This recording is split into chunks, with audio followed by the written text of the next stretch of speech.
حضرات اور عزیز طالبات، یہ پہلا موقع ہے کہ جب صرف طالبات کہہ رہا ہوں، ورنہ طالبہ و طالبات ہمیشہ زبان زد رہا ہے۔ یہ بہت خوشی کی بات ہے کہ طالبات جو کہ جن کے حوالے سے بہت ساری فضیلتیں آئی ہیں ان کے درمیان گفتگو کر رہا ہوں۔ بہت میں خوش ہوں اس اعتبار سے کہ جب مجھے دعوت ملی تھی تو ڈاکٹر یوسف وانی صاحب نے کہا کہ سر آپ ایک دن رکیں گے، اگر 2 دن رکیں تو زیادہ اچھا لگتا۔ میں نے کہا بالکل میں 2 دن اس لیے رکوں گا کہ میں نئی نسل کے اساتذہ کو اور نئی نسل کے اسکالر کو سننا چاہتا ہوں۔ اور بڑی بات ہے، کیوں سننا چاہتا ہوں یہ وجہ بھی بتائی تھی، اور وجہ میں آپ کو بتا دوں۔ میں نے یہ کہا تھا سننا اس لیے چاہتا ہوں کہ مستقبل کے ضامن یہی ہے، مستقبل کی ضمانت یہی ہے۔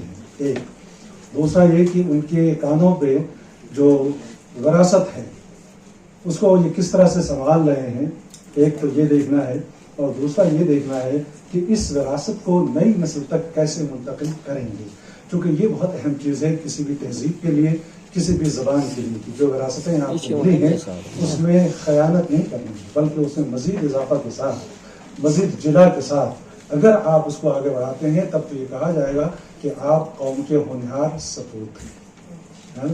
میں نے کل سے کچھ ہندی لفظ سنے یار، تو میں متعجب بھی ہوا، حیرت بھی ہوئی اور خوشی بھی ہوئی، چونکہ جتنے الفاظ آپ کو آئے، جتنی زبانوں کے آئے، وہ ظاہر ہے کہ خزینہ ہے، تو آپ ان خزینوں کو اپنے دامن میں سمیٹنے میں تو یہ سپوت کا لفظ میں استعمال کیا، ہونہار وہی ہیں اور انہی پر اعتماد کیا جانا چاہیے، انہی پر قوم فخر کرے گی۔ تو گویا 3 چیزیں ہیں جو ہمیں آگے لے کے چلنا ہے۔ ایک تو یہ ہے کہ اللہ تبارک و تعالیٰ کا فضل ہے، کرم ہے، آپ سبوں کو ہمیں جس قدر شکر ادا کرنا چاہیے وہ یقیناً ہر سجدے میں شکر ادا کریے کہ ہم یہاں موجود ہیں، اور بہت سارے لوگ نہ جانے کہاں کہاں موجود ہیں، اب دیکھ رہے ہیں۔ تو ہم جب یہاں موجود ہیں تو ظاہر ہے کہ اللہ نے منتخب کیا ہمیں، ہے نا، جب منتخب کیا تو کچھ نہ کچھ تو ہمارے اوپر فرض بھی ہے کہ ہم اس کو ادا کریں۔ بہرکیف یہ نصیحت نہیں کرنی چاہیے، لیکن یہ بات دل میں تھی، میں نے آپ سے کہی۔ ایک اہم بات کی طرف ضرور میں آپ کی توجہ مبذول کرنا چاہتا ہوں۔ میں متفق ہوں ہمارے صدور کی گفتگو سے، اور بہت ہی انتہائی محترم وزیر صاحب سے اور انتہائی محترم ہمارے دوسرے صدر صاحبان سے کہ تلفظات کے حوالے سے گفتگو ہونی چاہیے۔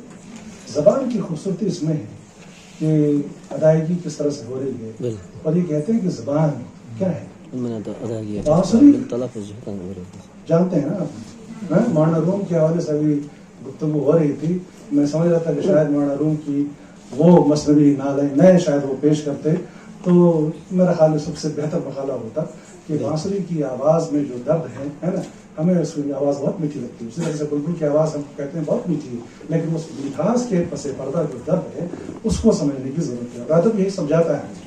تو تلفظات زبان کی خوبصورتی کی سب سے بڑی ہے نا علامت ہے، لیکن ہر زبان کے علاقائی رنگ ہوتے ہیں، اور ان تمام رنگوں کا احترام کرنا بھی ہم پر اتنا ہی فرض ہے۔ ایک رنگ کشمیر کا ہے، ہم اس پر فخر کرتے ہیں، ایک رنگ مراٹھا کا ہے، اس پر ہمیں فخر کرنا چاہیے، ایک رنگ بنگال کا ہے، اسے بھی فخر کرنا چاہیے۔ یہ کس نے کہہ دیا کہ اردو زبان کی تمام تر اجارہ داری اور ٹھیکیداری صرف لکھنؤ اور دلی کے ذمہ ہے، اور دلی اور لکھنؤ کی زبان ہی سب سے معیاری ہوگی؟ ٹھیک ہے، ایک معیاری زبان کا استعمال کیا جانا چاہیے، لیکن علاقائی رنگوں کو یکسر نظر انداز کر دینا یہ تو میرا خیال سے زبان کے ساتھ سب سے بڑی ناانصافی ہوگی، اور اپنے دامن کو مزید سمیٹ لینے کی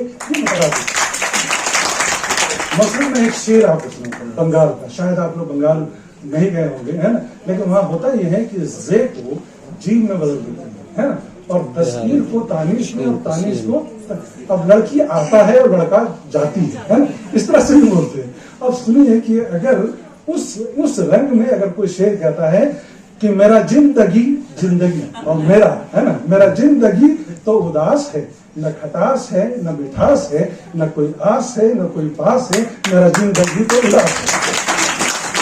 اب آپ سنیے یہ بنگلہ رنگ ہے، اگر آپ اس رنگ کو محسوس نہیں کریں گے اور کہیں گے کہ وہ خارج کر دیا، اب ذکر کرتے ہیں صوفیہ کا، اب میں اس صوفی کے کلام کو سناتا ہوں کہ تن کے دھونے سے دل جو ہوتا پوک، یہ پاک نہیں ہے، پوک ہے نا، تن کے دھونے سے دل جو ہوتا پوک، پیشرو اصفیاء کے ہوتا خوک، یعنی اگر غسل کر لینے سے آپ کا دل بھی صاف ہو جاتا تو سارے کے سارے لوگ صوفی ہوتے، لیکن ایسا تو ہوتا نہیں۔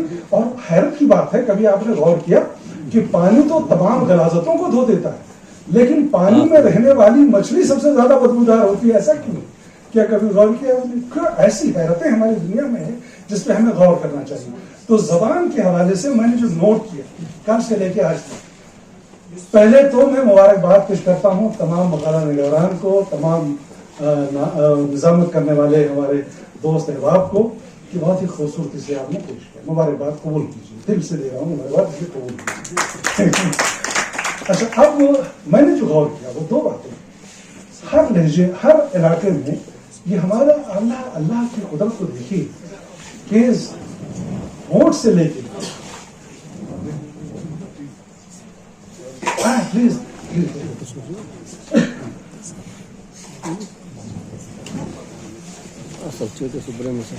ہونٹ سے لے کے یہ حالت تک جہاں سے ہم لفظوں کو ادا کرتے ہیں. اور ذرا غور کریں کہ ہر زبان میں حرف کیا ہے؟ حرف کیا آواز ہے نا، اور انہی آوازوں کے مجموعے سے ہم لفظ بناتے ہیں اور انہی بامانہ لفظوں کو ہم زبان میں شامل کرتے ہیں.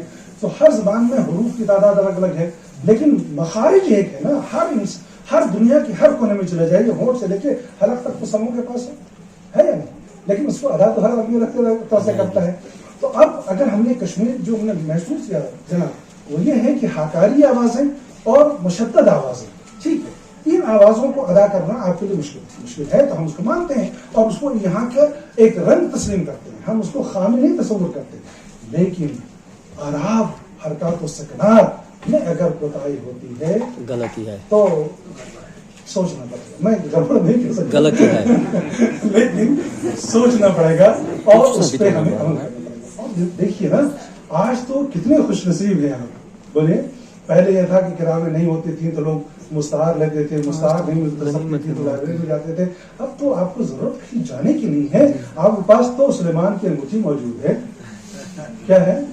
سلور اسکرین ہوا ہے، کہیے اس سے، وہ آپ کو بولے گا. اب آپ کو پتا ہونا چاہیے کہ اردو کی ٹاکنگ ڈکشنری موجود ہے، سمجھتے ہیں نا؟ بالکل. ٹاکنگ ڈکشنری، ابھی آپ کہہ رہے تھے اردو سروس کی بات، اب تو ظاہر ہے کہ اس کو بھی ہم مستند مانے یا نہ مانے، یہ بھی مسئلہ قائم کھڑا ہوا ہے. لیکن جس زمانے میں اردو سروس یا BBC کی نشریات کو ہم طالب علموں کو کہتے تھے کہ اسے سنو، تو آج بھی وہ جو ہے کارپس میں موجود ہے. آپ جائیے وہ کارپس سے نکالیے، آپ پرانی نشریات کو سنیے، وہ آپ کے لیے بہتر ہے. لیکن آپ نوٹ کر لیجیے 2-3 ڈکشنری ایسی ہے جو ہر پڑھنے والے کو، پڑھانے والے کو تعویذ کی طرح اپنے طاق میں رکھنا چاہیے، اپنے پرس میں رکھنا چاہیے اور موبائل میں رکھنا چاہیے. وہ ایک ڈکشنری تو وہ ہے جو فرنگ عامرہ ہے. اعراب کے حوالے سے، حرکات و سکنات کے اعتبار سے فرنگ عامرہ مشکل سے اس کی قیمت کتنی ہوگی، میں اس کی وہ خرید و فروخت کا اشتہار نہیں دے رہا ہوں، لیکن 200-300 روپے سے کم ہی ہوگا. آپ نے کہا 400 نا، کیا کہا تھا آپ نے؟ بہت خوبصورت جملہ، 100 ہے نا. اچھا، ایک بات اور کہوں کہ ازبکستان میں وزٹنگ پروفیسر پہ رہ چکا، وہاں کیا ہے، الف کا تلفظ ہی نہیں، الف کا تلفظ نہیں ہے، الف کو واو میں تبدیل کر کے بولتے ہیں نا. اب جیسے اگر کسی کا عامر نام ہے تو اومر ہو جائے گی، ٹھیک ہے. تو اب کیا ہم کہیں کہ غلط اردو بول رہے ہیں؟ اب ان کے لیے مشکل ہے. لیکن بہت سارے اساتذہ ایسے بھی ہیں، آپ میرے ویب سائٹ پہ آ کر دیکھیے، کہ وہ لگے گا ہی نہیں کہ آخر وہ ازبکستان کے ہیں یا امریکہ کے ہیں. کئی پروفیسر، میرے کئی اسٹوڈنٹ ہیں جو وہاں امریکہ میں اب پروفیسر ہیں، امریکن ہیں. ان کی تلفظات کو دیکھیے، ادائیگی کو دیکھیے، تو مجھے حیرت ہوتی ہے کہ کتنی محنت کی ہوگی. تو کیا دنیا میں کوئی چیز مشکل بھی ہے؟ نہیں نا. ایک بات ضرور جس کا افسوس ہوا مجھے کہ قرآن کی آیتوں میں بھی اگر تشبیہ کی غلطی کی جائے تو وہ ناقابل معافی ہے. بالکل، وہ ناقابل معافی. تو قرآن پاک تو سب پڑھتے ہیں اور الحمدللہ سب بڑے اچھے مخارج سے پڑھتے ہیں، تو اسی کو مثال بنا لیجیے نا. اسی کو مثال بنا کر کے ان چیزوں پہ کیوں نہیں قابو پایا جا سکتا ہے؟ جب قرآن کی لیے ہدایت ہے، ہر چیز کے لیے ہدایت ہے، تو آپ کے تلفظ کے لیے رہنما بھی تو وہی ہو سکتا ہے.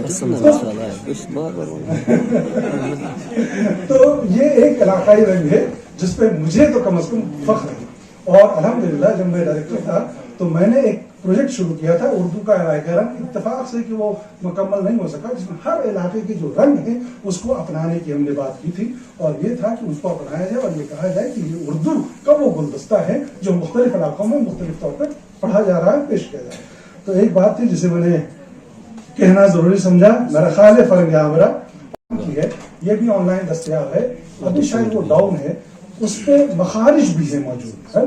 لیکن مسئلہ یہ ہے کہ پاکستان کی زبان بھی اگر آپ دیکھیں تو پنجابی لوگ جو پاکستان بولتے ہیں وہ عارف کو عارف اگر بولیں گے تو اب آپ اس کو مثال نہیں بنا سکتے، لیکن انہوں نے اس کا اہتمام ضرور کیا ہے کہ وہ ایسی زبان کا استعمال ہو جو معیاری ہو۔ میں یہ تمہیدی گفتگو تھی جس پر میں نے آپ کی طرف سوچا کہ کچھ ہاں۔ اور ایک بات مجموعی تو میں کسی ایک کی طرف نہیں، میں خود کو مخاطب کر رہا ہوں آپ کو، ٹھیک ہے، آپ کو نہیں۔ مقالہ جب پڑھا جائے سیمیناروں میں، آج کا مسئلہ یہ ہے نا کہ دنیا میں ہر انسان ایک چیز کی شکایت کرتا ہے، روٹی کی نہیں کرتا، کپڑے کی نہیں کرتا، تنگی وقت کی شکایت کرتا ہے، وقت نہیں یار آج نہیں ملیں گے کل ملتے، وقت نہیں ہے آج آپ کے گھر نہیں آ سکتا، وقت کی شکایت ہر جگہ۔ تو وقت کی شکایت سیمیناروں میں بھی کانفرنس میں بھی ہو رہی ہے، تو پہلے سے تیار ہو کے آئیے کہ آپ کو دستاویز نہیں پیش کرنا، پہلے سے تیار ہو کے آئیے کہ آپ کو 7 منٹ سے 10 منٹ کے اندر آپ کو پیش کرنا۔ اسی لیے ایک لفظ ہے ملخص، سمجھتے ہیں، تلخیص، یعنی آپ کو ایبسٹریکٹ کے لیے ملخص کریں۔ تو آپ اپنا جب مقالہ لکھیے تو پورا لکھیے۔ کس نے کہا کہ آپ 5 صفحہ لکھیے، 20 صفحہ لکھیے، 25 کوئی منع نہیں کریں گے، چھپ جائے۔ ریاض صاحب کے مطابق اگر اس میں تمہیدی گفتگو زیادہ نہ ہوئی تو ورنہ اس میں قطع برید کرنے کے لیے ایڈیٹر پہلے سے موجود ہوتے ہیں۔ لیکن پڑھنے کے لیے 7 منٹ آپ طے کر لیں، اس لیے جب آپ آئیں گے تو 3 منٹ تو یوں ہی آپ کچھ نہ کچھ بولی جائیں گے، تو 10 منٹ اپنا آپ ہدف طے کر لیجیے۔ ایک بات۔ دوسری بات کہ جب مقالہ پڑھنے کے لیے آئیں تو اس کو بار بار یقین مانیے کہ میں عمر کی اس منزل میں ہوں، یہ نہیں کہتا ہوں علم کی اس منزل میں ہوں، عمر کی اس منزل میں ہوں، یہاں تک پڑھنے پڑھانے کا تجربہ ہو گیا۔ میں بھی جب جاتا ہوں کہیں مقالہ پڑھنے کے لیے تو کم از کم ایسے الفاظ یا ایسے محاورے جہاں اشتباہ کی صورت نکل سکتی ہے تو باضابطہ اہتمام کر لیتا ہوں اپنے مقالے میں کہ کہاں سے زبر ڈال دیا جائے، نہیں ڈال دیا جائے، خط کشیدہ کر لیتا ہوں۔ بہت سارے آج کل دیکھیے نا مقالہ اسٹائل شیٹ ہوتا ہے مقالے کا، پڑھنا چاہیے آپ کو، انٹرپریٹ کو چاہیے کہ how to write the research paper, ہے نا، کس طرح سے پریزنٹ کرنا ہے، تو اس کو کہتے ہیں اسٹائل شیٹ، ہے نا، اس اسٹائل شیٹ کو ملوز رکھیے۔ نمبر 1 ہدایت نہیں کر رہا ہوں، نصیحت نہیں کر رہا ہوں، اپنے آپ سے کہہ رہا ہوں۔ نمبر 2 کہ جب آپ آئیں تو ٹو دا پوائنٹ گفتگو کریے نا، ٹو دا پوائنٹ۔ ٹھیک ہے، ہم سب جانتے ہیں قرآن حدیث اور صوفیاء کرام کے اقوال یقیناً ایسے ہیں جس پر ہمیں عقیدہ ہے، ایمان ہے، وہی تو ہمارا ایمان کا حصہ ہے، لیکن کس نے کہا کہ آپ آ کر کے یہاں نصیحت دیجیے؟ اگر نصیحت کا شوق ہے تو مسجدوں میں اور مندروں میں چل جائیں گے۔ تو بہت سارے مقالے میں نے کل سے آج تک ایسے سنے کہ مقالے کا عنوان کچھ تھا لیکن نصیحت قرآن و حدیث کی آپ کر رہے تھے۔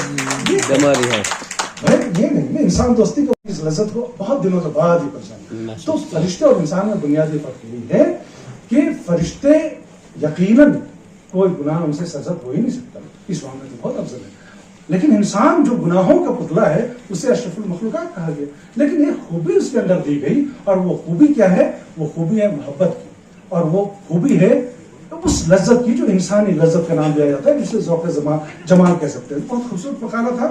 تو دیگر حوالوں سے اگر گریز کریں تو میرا خیال سے یہ مقالچے کی اس طرح جو انہوں نے، چونکہ افسانچے وہ لکھتے ہیں، تو مقالچے کی جو اس طرح آپ نے وضع کی ہے اس کے لیے وہ ہمارے بات، لیکن میرا خیال اس کو بہت زیادہ استعمال کرنے کی ضرورت نہیں۔ سجاد احمد لون صاحب نے امن و محبت کے نقیب فیض احمد فیض اور ان کی رجائیت کے حوالے سے بات کی۔ آپ نے بھی کمیونسٹ پارٹی اور ان کی اس کے حوالے سے تمہیدی گفتگو زیادہ کری، چونکہ بہت کم تھا، ضروری ہے، لیکن میرا خیال ہے جب پڑھنے آئے تو ان چیزوں کو چھوڑ۔ اور فیض کی شاعری میں کئی چیزیں، پہلا شاعر ہے جس نے اردو کو ایک نیا لب و لہجہ دیا۔ اچھا ایک بات اپنے ذہن سے نکال دیں، ایک سوال میں پوچھوں آپ سے اگر اجازت ہو؟ اجازت ہے؟ اردو کو کہتے ہیں، اردو کس کی زبان ہے؟ اردو کس کی زبان ہے؟ محبت کی زبان، یہی کہتا ہے نا، ہر آدمی کہتا ہے اردو کیا ہے؟ محبت کی زبان، محبت کی زبان۔ لیکن یہ کہہ کر کے آپ جو ہے اپنی اردو کو کمتر آنک رہے ہیں۔ کیا کہہ رہے ہیں؟ اب ہر آدمی کو سنیے، لکھا ہوا پڑھیے، جب لکھا ہوا پڑھیے تو ہر پکی روشنائی پر اعتبار نہ کریے۔ پکی روشنائی مطلب ہر چھپی ہوئی چیز پر اعتبار نہیں کریے، ضرورت ہے کہ شک کی نگاہ سے دیکھیے تب سچائی تک آپ پہنچ سکتے۔ تو اگر آپ یہ کہتے ہیں کہ اردو محبت کی زبان ہے، اس کا مطلب اردو کو آپ کم کر رہے ہیں۔ یہ کہیے کہ اردو انقلاب کی بھی زبان ہے، محبت کی بھی زبان ہے اور انقلاب کی زبان ہے۔ ایسا نہیں ہے کہ صرف محبت ہی محبت، بلکہ جب ضرورت پڑی کہ احتجاج اور انقلاب میں سب سے بڑھ چڑھ کر کا حصہ لینے والی زبان اگر کوئی ہے تو یہ اردو ہی ہے۔ تو فیض پر گفتگو کرتے ہوئے ان کے کئی زاویے ہیں، کئی پہلو ہیں، ان چیزوں پر بھی گفتگو تشنا رہی، لیکن بحثیت مجموعی بہت اچھا پڑھا۔ مقام فیض کوئی راہ میں جچا ہی نہیں، جو کوئے یار سے نکلے تو سوئے دار چلے۔ جو کوئے یار اور سوئے دار کا جو سفر ہے یہ سمجھنے کی ضرورت ہے۔ ہوتا کیا ہے، شعر کے ساتھ المیہ ہے کہ جو شعر بہت مشہور ہو گیا اس کا معنی کھو جاتا ہے، اس کا معنی ہی کھو جاتا ہے۔ تو جو کوئے یار سے نکلے اور سوئے دار تک جو چلنے کا سفر ہے، اس میں جو مانوی جہاد ہے یہ دراصل فیض کا کمال ہے، اور یہ دراصل فیض نے شاعری کو نئی اصطلاح بھی دی اور نئی تمام چیزیں دی۔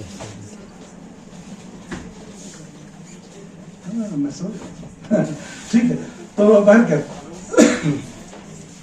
مجموعی طور پر یہ جتنے مقالے تھے ان مقالوں کو میں نے بہت غور سے سنا۔